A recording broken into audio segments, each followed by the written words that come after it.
I am once again coming to you with a burrito. This time it is already inside of me. I don't know what it is about burritos. I love them. It's not just the Latin culture. I wish every culture had some form of burrito. An Italian burrito sounds amazing. A German burrito sounds amazing. Japanese burrito even. Chinese burrito. I think it's just the format of the burrito. As somebody who is obsessed with efficiency and speed, I like getting my macros in fast in one hand. I love salads and jars as well.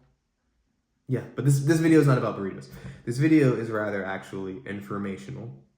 I want to readdress or address for the first time a couple of issues on this channel.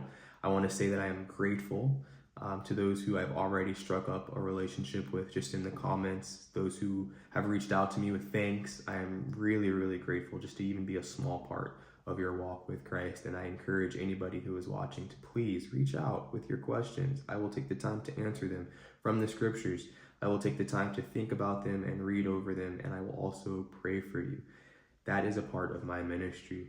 I want to introduce myself again. My name is Malik, or Melek. A lot of people find that very confusing. It's M-E-L-E-K. The American pronunciation is Malik. I respond to Malik. You will hear most people calling me Malik. But my mother says Melek when she is expressing deep love, frustration, she really wants me to listen, or she's upset with me. She says Melek. She also calls me Malik, though. It's Aramaic in its origin, and I am not offended by any mispronunciation of my name as long as it's done in good faith. I was called Milk for a whole year in my freshman class by my freshman health teacher, and after a while I gave up. I would just say, yeah, soy milk. If you speak Spanish, that will make sense to you. But that is my name. A little bit about my backstory. I'm leaving the Jehovah's Witnesses, or I have left the Jehovah's Witnesses, actually. I left quite a bit ago. In 2020 is when I made my official exit. But my journey towards true Christianity, a good relationship with Christ, has been quite up and down. And I have found that sharing that testimony, sharing that journey, has helped others and helped to inspire others. I was a lukewarm Christian for some time, and recently, earlier this year, I just had the zeal that I had when I was younger, and I thought that I dedicated my life to Christ in truth, reignited. And it's something that has brought me great joy to share that testimony with others, because I've realized I'm not alone. And so I keep snowballing into more and more zeal. And I've been really thinking about what my purpose is and how I want to use my talents, one of which is speaking and also recording. I have many cameras. I've been involved in film my whole life. Both my parents worked in film. And if you know me outside of just religion, you know that I like to document my life. And so what better way, or what more important thing to document than my spirituality, if it helps even just one young man find Christ. And so that's what I've been doing with this channel recently. And I hope to continue doing that with this channel. I want to say I'm grateful for those of you who have asked me questions, who have reached out to me. I've talked to many of you in the comments. I've gotten many emails. I have reconnected with old friends because of these videos. And so I am really grateful, specifically for the young men that I'm able to inspire and reach. That brings me to what's in the pipeline for this channel. And I'm working on a few different things.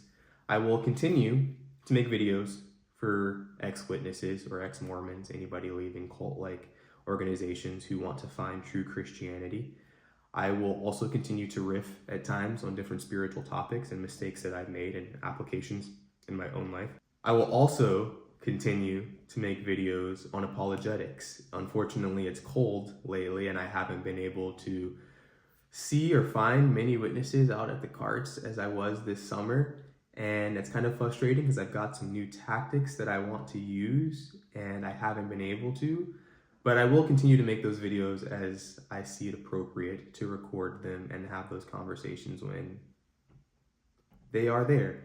I will not go out of my way to seek them out simply because I'm trying to work on my own psyche, my own mentality of being a hunter of men and rather turn into a fisher.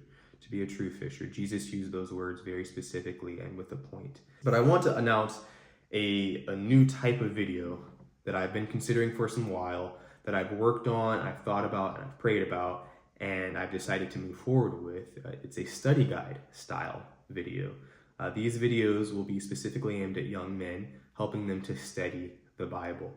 It's going to be in a question and scripture-based format, and I will be using questions largely because they encourage thinking. I am a big fan of questions. If you've known me for any more than 5 minutes, you know that I ask a lot of questions, and it's something that has helped me greatly in my life to ascertain a lot of knowledge, process a lot of knowledge, and also develop my own critical thinking skills. And so I want to do that with the scriptures, specifically for young men. Another reason I'm going to use the question and scripture-based format, I'm going to call it a study guide, is I want to avoid assuming authority here. These things are topics that you must assume authority for in your own life, and that I want people to base their faith not on a good speaker, but rather the scriptures that they read and reflected on themselves. I am not a teacher. I would love to follow in the footsteps of the men that I admire. I think of Vody, I think of RC, John, Paul Washer, a number of great men that I've met recently who inspire me with their ministries. And I would like to get to that point one day. But all of the men that I just mentioned that I know of personally in my own life spent many, many years refining their doctrine, refining their hearts, and refining their understanding of gospel so that they could do so in a way that would not stumble even the most fragile of sheep. And I think that's a great responsibility. While one day, man, I would love to be like Vody. I hope to live a life even an eighth similar to his. I want to avoid hopping right into the teaching role. I loved teaching as one of Jehovah's Witnesses. I love teaching in general. If you know me, I like teaching nursing. I take students at work sometimes. And I really do enjoy imparting information, collecting data, and dispersing it. But in this particular role, I hope that you are studying along with me. That brings me to why this will be beneficial. It will be beneficial for the people who use it. Perhaps it helps one or two people, I don't know. But it will also be beneficial for me. I can think of an old adage that I know of. A teacher tells, a great teacher explains, but the best teachers inspire. And in order to inspire somebody with the knowledge that you have to fully understand that knowledge and how to apply it specifically to your audience, whether yourself or others. And so in making these study guides, I myself hope to benefit the most. I was reflecting on what I feel my purpose is and why I want to gear this towards young men specifically. I was thinking about Jesus, I was thinking about Moses, I was thinking about Nehemiah, and these men, when they got angry, it sort of foreshadowed their eventual purposes. I think of Jesus cleansing the temple, Nehemiah doing so similarly, Moses striking the Egyptian, then wandering around in the wilderness. These things that made them righteously angry foreshadowed their purpose. It's something that I've spoken about before. I don't know if on this channel or perhaps just in great detail in conversation recently. But what makes me righteously angry? What is the need that I see today for a lot of people spiritually? What particularly strikes a chord in my heart? And it is the lack of guidance for young men.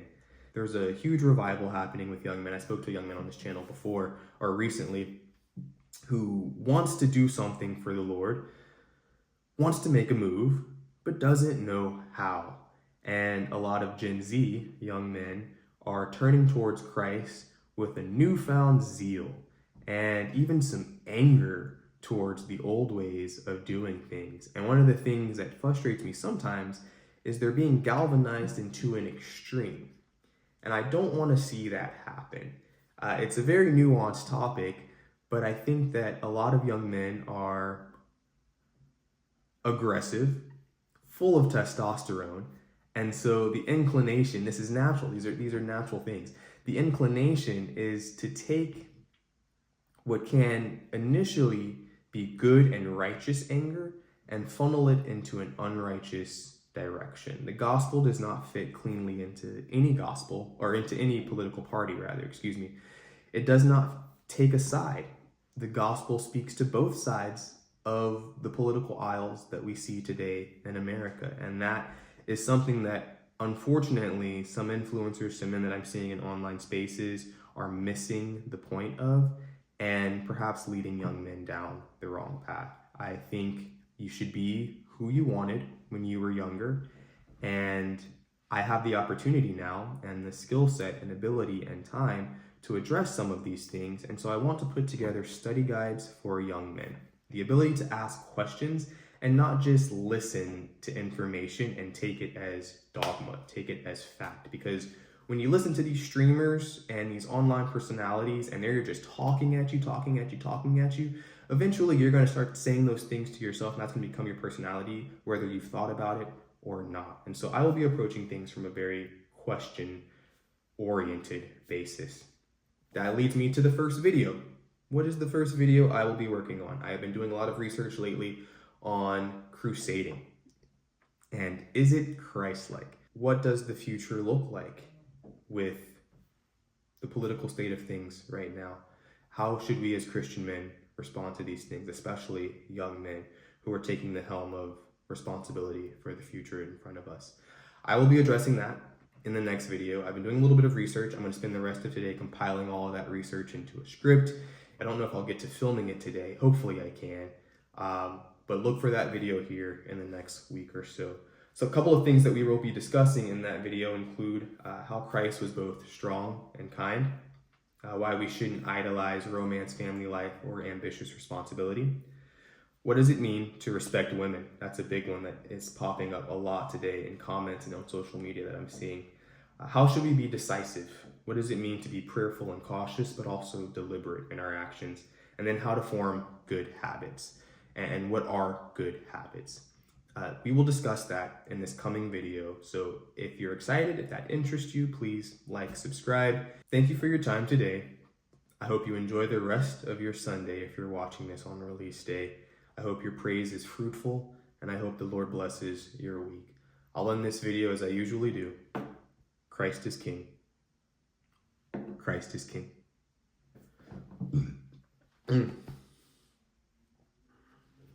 Pico de gallo, sorry.